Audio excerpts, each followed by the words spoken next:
Donc Ali ibn Abi Talib, qui les a sacrifiés, qui a donné, distribué, c'est ce qui lui avait été ordonné, à savoir donc les peaux et les fourrures. Et ça, tout le monde sait qu'on peut déléguer. Dans l'islam, il n'y a pas de souci, que ce soit dans la zakat, que ce soit dans autre chose. Le prophète a envoyé des percepteurs. Il les a délégués pour aller les récolter.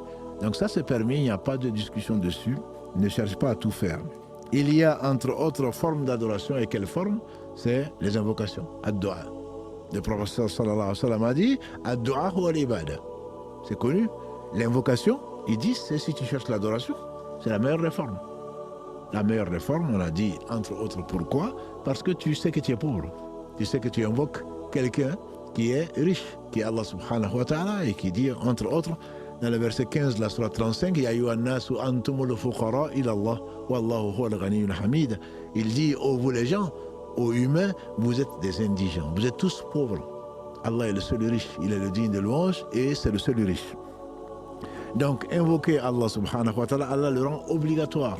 On a vu dans toute une série sur les invocations, souvent, le verset 60 de la sourate 40, Allah dit wa qala rabbukum ud'uni astajib lakum. Ton Seigneur a dit, votre Seigneur a dit, invoquez-moi et je vous répondrai. Ceux qui s'enflent d'orgueil, qui refusent de m'invoquer, ils vont être humiliés. Donc, Allah aime être invoqué. Celui qui refuse d'invoquer Allah, il est considéré comme quelqu'un d'égaré et de prétentieux.